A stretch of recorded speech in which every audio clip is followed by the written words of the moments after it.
오늘 함께 나누실 말씀은 잠언 20장 22절에서 30절입니다. 잠언 20장 22절에서 30절까지 말씀 교독하시고 마지막 30절은 합독하시겠습니다. 너는 악을 갚겠다 말하지 말고 여호와를 기다리라. 그가 너를 구원하시리라. 한결같지 않은 저울 주는 속이는 저울은 좋지 못한 것이니라. 사람의 걸음은 여호와로 말미암나니 사람이 어찌 자기의 길을 알 수 있으랴. 함부로 이 물건을 거룩하다 하여 서원하고 그 후에 살피면 그것이 그 사람에게 덫이 되느니라. 지혜로운 왕은 악인들을 키질하며 타작하는 바퀴를 그들 위에 굴리느니라. 사람의 영혼은 여호와의 등불이라. 사람의 깊은 속을 살피느니라. 왕은 인자와 진리로 스스로 보호하고 그의 왕위도 인자함으로 말미암아 경고하느니라. 젊은 자의 영화는 그의 힘이요 늙은 자의 아름다움은 백발이니라. 상하게 때리는 것이 악을 없이 하나니 매는 사람 속에 깊이 들어가느니라. 아멘. 눈에는 눈, 이에는 이라는 말이 있습니다. 이것은 누군가에게 억울한 일을 당했을 때 똑같이 갚아주라는 말입니다. 하나님을 믿는 우리들도 살아갈 때 때로 억울한 일을 당하기도 합니다. 그렇다면 우리는 억울한 일을 당했을 때 어떤 방법으로 대처를 해야 하겠습니까? 오늘 본문은 이와 같이 시작합니다. 22절입니다. 너는 악을 갚겠다 말하지 말고 여호와를 기다리라. 그가 너를 구원하시리라. 솔로몬은 악을 갚겠다 말하지 말라고 이야기를 시작합니다. 그리고 여호와를 기다리는 행위가 필요하다는 것을 설명합니다. 갚겠다는 것은 동일하게 되돌려준다는 의미이기에 사람의 힘으로 그것을 보복하려 하지 말고 하나님을 기다려야 한다는 것을 의미합니다.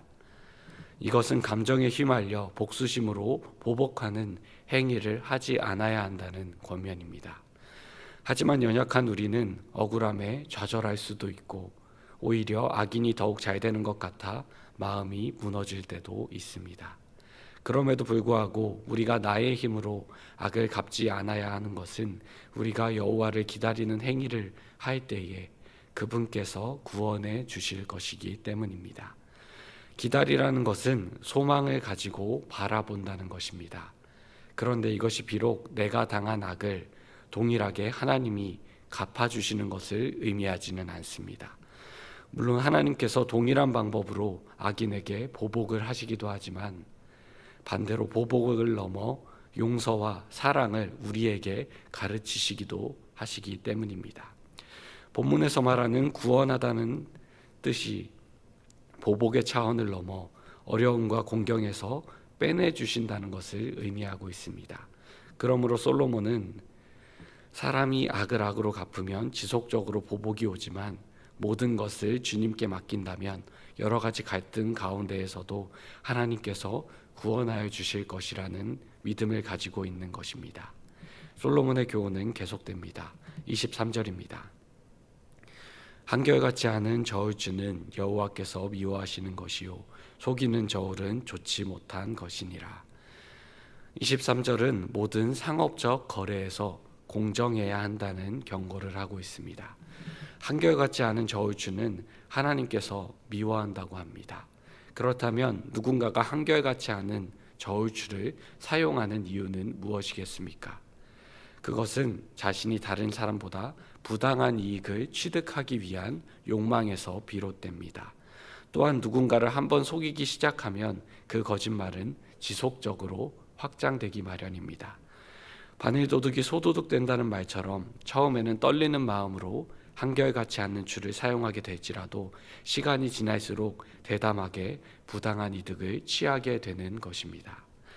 하나님을 믿는 우리는 세상 속에서 다양한 거래들을 하며 살아가게 됩니다. 그때 하나님 안에서 정직해야 한다는 것을 우리는 기억해야 할 것입니다. 하나님은 한결같지 않은 줄을 미워하시는 분이시기 때문입니다.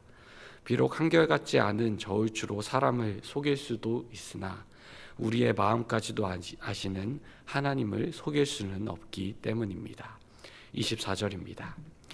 사람의 걸음은 여호와로 말미암나니 사람이 어찌 자기의 길을 알 수 있으랴.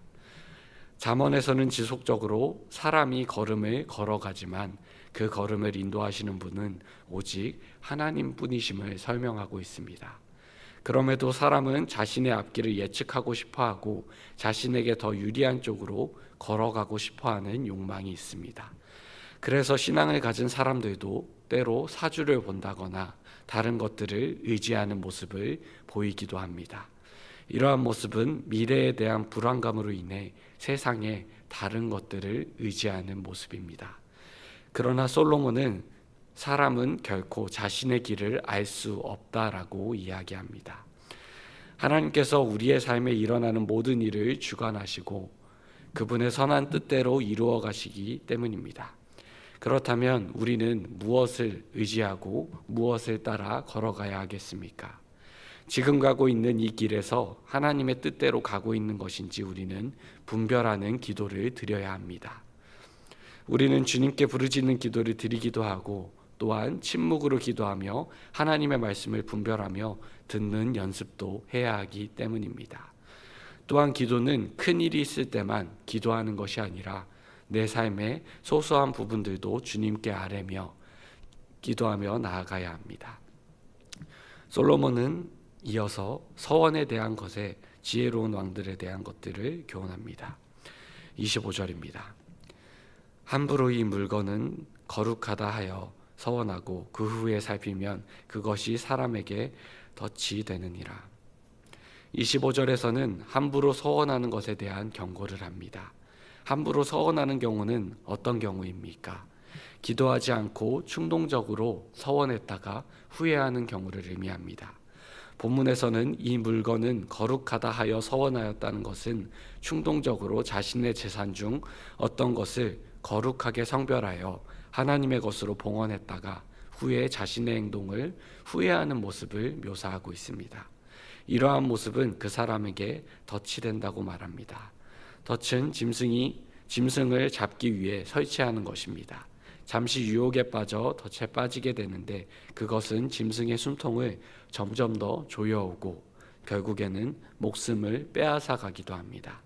즉 하나님께 서원을 하는 경우에는 신중하게 기도하고 경솔하게 행동하지 않아야 한다는 것을 의미합니다. 이 말씀을 우리의 삶으로 대입해 본다면 우리가 어떤 일을 하기 전에 잠시라도 기도를 하고 시작하는 것과 자신의 마음대로 행동하는 것에는 차이가 있을 수밖에 없음을 설명합니다. 매 순간 주님 앞에 기도하며 그분의 뜻을 분별하며 나아가는 노력들이 우리에게 필요한 것입니다. 그래야 실족하거나 후회하는 일이 없기 때문입니다. 26절입니다. 지혜로운 왕은 악인들을 기질하며 타작하는 바퀴를 그들 위에 굴리느니라. 하나님의 속성에는 공의라는 속성이 있습니다. 그렇다면 하나님이 세우신 지혜로운 왕은 선을 권장하고 악을 배척해야 하는 의무를 가지고 있습니다. 본문은 지혜로운 왕은 악인들을 키질한다라고 말합니다. 키질은 곡식에서 쭉정이를 가려내고 까부른다는 것입니다. 어느 공동체든 그 안에 악인들을 키질하는 것이 바람직하다라는 말로도 의미할 수 있습니다. 타작하는 바퀴를 그들 위에 굴리는 것은 매우 혹독하게 보일 수 있으나 공동체를 더욱 소중히 여기고 악인들을 멸하는 모습이야말로 하나님께서 원하시는 모습임을 기억해야 합니다. 우리의 삶에서도 뿌리 깊게 박힌 악이 있다면 말씀의 키질과 타작을 하는 바퀴를 통해 우리는 그 악들을 제거하는 노력을 부단히 해야 할 것입니다. 27절입니다. 27절 말씀은 제가 세 번역으로 봉독하겠습니다. 주님은 사람의 영혼을 환히 비추시고 사람의 마음속 깊은 곳까지 살펴보신다. 하나님은 성경에서 빛으로 설명되기도 합니다. 본문은 주님께서 사람의 영혼을 환히 비추시고 사람의 마음속 깊은 곳을 살피신다라고 말합니다. 우리 안에 하나님이 계시지 않는다면 우리는 결코 혼자의 힘으로 우리 안에서 빛을 낼 수 없습니다.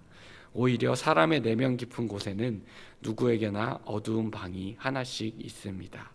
남들에게 말하지 못하는 은밀한 죄들이나 연약한 모습을 가지고 살아가는 것입니다. 그러나 하나님께서는 이러한 우리의 마음속 깊은 곳까지 다 살피시고 아시는 분이심을 기억해야 합니다. 그렇기에 우리가 하나님께 기도하며 나아갈 때 부르짖음으로 우리의 영혼을 환하게 비추는 것도 필요하고, 침묵으로 기도하며 우리의 마음속 깊은 곳에서 말씀하시는 하나님의 음성에 귀 기울이는 행위도 필요한 것입니다. 28절입니다. 왕은 인자와 진리로 스스로 보호하고 그의 왕위도 인자함으로 말미암아 경고하느니라. 본문에서 인자라는 단어는 히브리어로 헤세드로 친절, 인애, 자비를 나타냅니다. 성경에서 이 단어는 주로 하나님께서 이스라엘 백성과 더불어 맺은 언약의 충실하심을 나타낼 때 사용되는 단어이기도 합니다. 본문에서 인자는 왕이 백성들에 대해 목자가 양을 치듯 부모가 자녀를 돌보듯 사랑과 인애로 돌보아야 함을 의미합니다. 진리 역시 진실함으로 왕이 자신들의 백성을 보호해야 됨을 설명합니다. 하나님을 믿는 사람이 자신이 속한 공동체에서 이와 같이 행해야 합니다. 인자와 진리로 가정에서도 행하고 자신이 속한 직장이나 학교에서도 친절과 자비와 진실함으로 행하며 나아가야 하는 것입니다. 솔로몬은 이어 세대 간의 장점들을 설명하기도 합니다. 29절입니다. 젊은 자의 영화는 그의 힘이요 늙은 자의 아름다움은 백발이니라. 본문은 젊은 세대와 노년 세대의 장점을 설명해 줍니다. 먼저 젊은 자의 영화는 그의 힘에 있다라고 설명합니다. 우리는 모두 젊은 때를 경험하며 살아갑니다.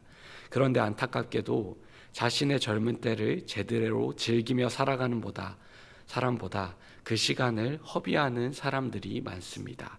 그래서 젊은이에게 젊음을 주기는 아깝다라는 말이 있을 정도입니다. 젊은 사람들은 힘을 가지고 있으나 아직 삶의 연륜과 지혜는 다소 부족할 수 있습니다. 반면 늙은 자의 아름다움은 백발로 표현이 됩니다. 나이가 들어간다는 것은 육체가 쇠약해지기에 젊은 시절처럼 그 힘을 자랑할 수는 없습니다. 그럼에도 오랜 세월을 살며 터득한 지혜와 연륜의 상징인 백발이 그의 자랑거리가 되는 것입니다. 솔로몬은 각 세대마다 자랑한 것들이 다르며 각 세대가 가진 것을 부러워하지 말고 자기 자신의 세대의 자랑거리를 충분히 드러내기를 권면하고 있습니다. 우리도 다른 사람들을 바라볼 때 젊음을 부러워하거나 또 연륜을 부러워하기도 합니다. 그러나 나에게 없는 것을 바라보고 부러워하기보다 우리에게 주신 것들에 감사하며 우리는 살아가야 할 것입니다. 오늘 본문은 징계에 대해 설명하며 마무리가 됩니다. 30절입니다. 상하게 때리는 것이 악을 없이 하나니 매는 사람 속에 깊이 들어가느니라. 오늘 본문 30절은 교육적인 차원에서 엄격한 징계에 대한 필요성을 설명하고 있습니다. 본문은 상하게 때리는 것이 악을 없앤다라고 표현합니다. 이 말을 잘 이해해야 하는 것은 부모가 아이를 양육할 때 심한 폭력을 동원하여 징계하라는 것이 아니라 중간에 포기하지 말고 그 악을 제거하기 위해 노력하라는 말로 이해해야 합니다. 자녀를 양육할 때 징계는 거룩한 가치관을 심어주는 수단이지만 하다가 멈추게 되면 시작하지 않은 것만 못하게 되기 때문입니다. 더욱이 우리 안에 뿌리 깊은 악이 있다는 것은 그것을 없애기 위해 수많은 노력들이 필요하다는 것을 의미하기도 합니다. 다시 말하지만 마지막 30절의 교훈은 감정을 자제할 수 없는 가운데 자행되는 폭행이 아니라 전적으로 교육적인 차원에서 이루어져야 함을 징계에 의미합니다. 우리 역시 하나님의 말씀을 떠나 나의 소견대로만 살아간다면 하나님은 우리를 돌이키시기 위해 다양한 방법으로 징계를 사용하실 것입니다.